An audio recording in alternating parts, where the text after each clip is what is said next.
W dzisiejszym odcinku kryptoogłoszeń opowiemy o Wallet Connect dodanym do Pirates of the Island. Wspomnimy o dołączeniu Leo Messiego jako inwestora i ambasadora marki NFT Solare oraz poinformujemy o współpracy nawiązanej pomiędzy Cosmic Universe a Boba Network.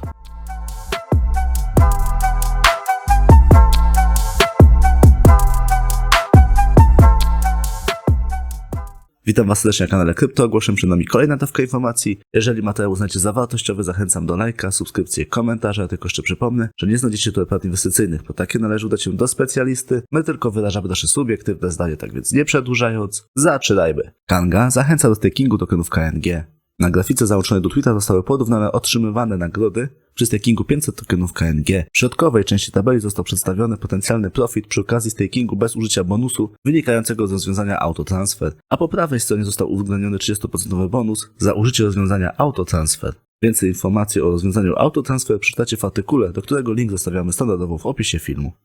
Programiści projektu Pirates of the Island dodali właśnie obsługę wielu portfeli za pośrednictwem Wallet Connect. Deweloperzy wspomnianego projektu również naprawili kilka problemów spotkanych podczas korzystania z aplikacji mobilnej. Arkia informuje, że przedwczoraj na sieci Hedera zostało przeprowadzonych 24 miliony transakcji w ciągu 10 godzin. Jest to naprawdę niewiarygodnie wysoka aktywność. Cotygodniowa aktualizacja NFT i blockchain gaming od Crypto.com. OpenSea uruchamia narzędzia sieciowe do egzekwowania opłat licencyjnych NFT.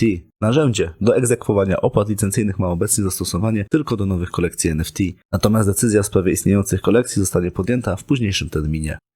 Bank of Korea przetestował handel NFT podczas 10-miesięcznego eksperymentu cyfrowego południowo-koreańskiego WONA. Podczas projektu bank testował wykorzystanie CBDC do zakupu NFT.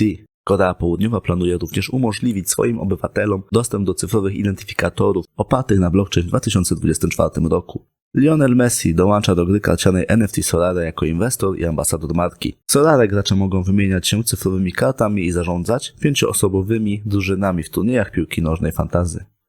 Theta Labs nie posiada żadnych funduszy na FTX. Theta Labs nie jest również w żaden sposób powiązany z FTX ani z żadnym z podmiotów z FTX. Zespół Theta wyraża współczucie osobom, które przeżywają ciężkie chwile w obecnej sytuacji. Mimo niesprzyjającego czasu Theta Labs zamierza nadal pracować nad swoim blockchainem.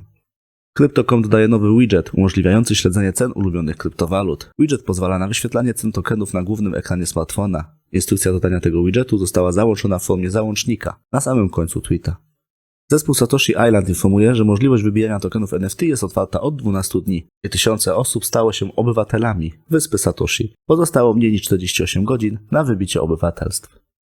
Battle Arena Games Guild nawiązuje partnerstwo z MetaRace. MetaRace to gra Play to Earn o tematyce wyścigów konnych. Gra MetaRace została osadzona w świecie Metaverse.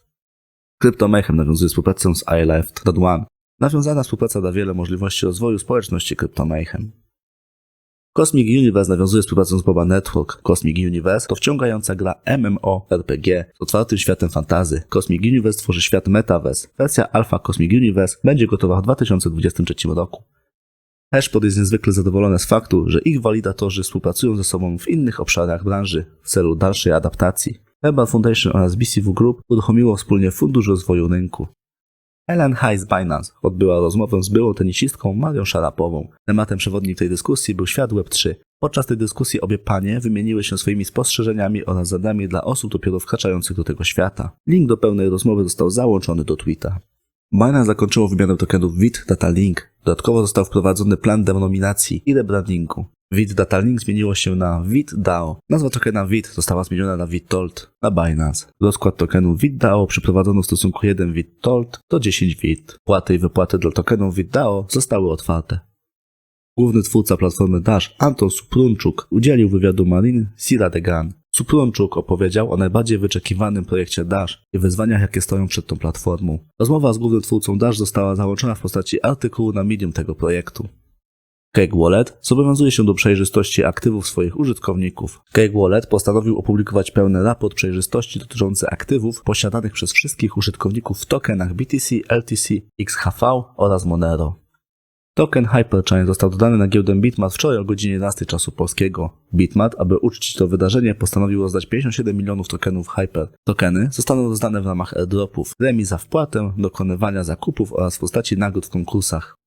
Senator D.B. Stabenow oraz senator John Boozman chcą regulacji rynku kryptowalut. Wspomnianym senatorom chodzi o projekt ustawy Digital Commodities Consumer Protection Act 2022. Senatorowie twierdzą, że sprawa staje się pilna, zwłaszcza teraz, po upadku giełdy FTX. Duet polityków w swoim oświadczeniu z 10 listopada stwierdził, że wydarzenia, które miały miejsce w tym tygodniu, wzmacniają wyraźną potrzebę większego nadzoru federalnego nad branżą aktywów cyfrowych. Przewodniczący Steinbrenner i Buzman pozostają zaangażowani w opracowywanie ostatecznej wersji DCCPA, która stworzy ramy regulacyjne, które pozwolą na współpracę międzynarodową i dadzą konsumentom większą pewność, że ich inwestycje są bezpieczne.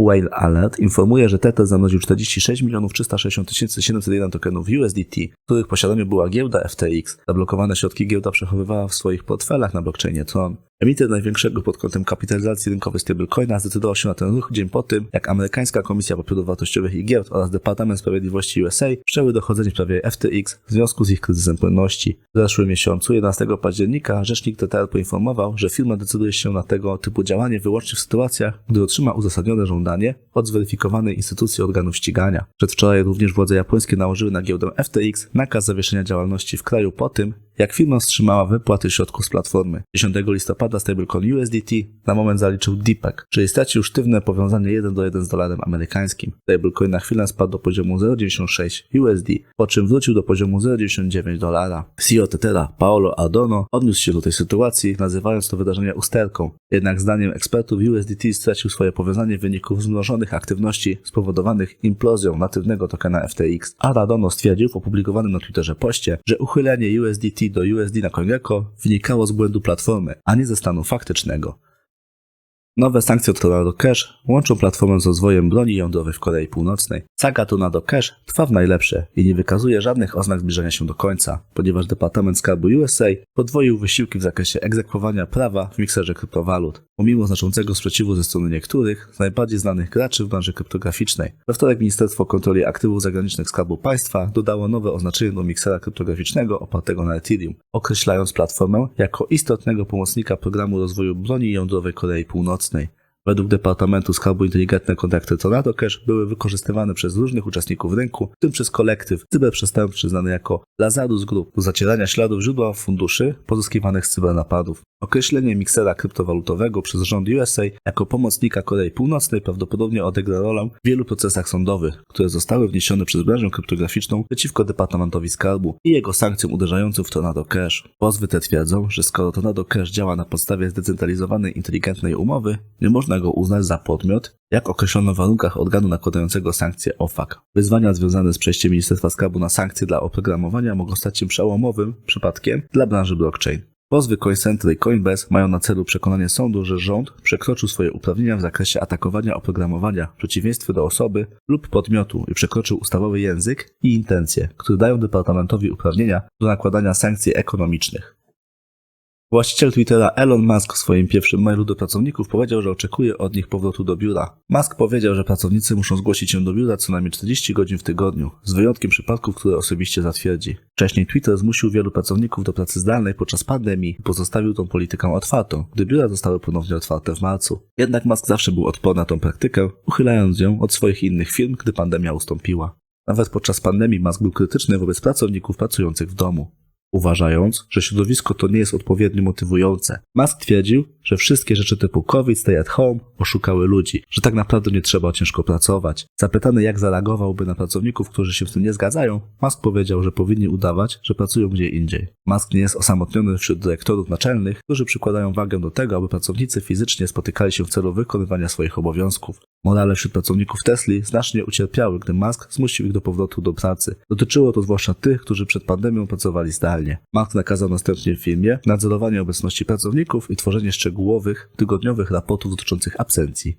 To tyle z informacji, które dla Was dziś przygotowaliśmy. Jeżeli materiał znajdziecie zawartościowy, zachęcam do lajka, subskrypcji i komentarza. Dziękuję Wam za uwagę i życzę miłego dnia bądź wieczoru. Cześć!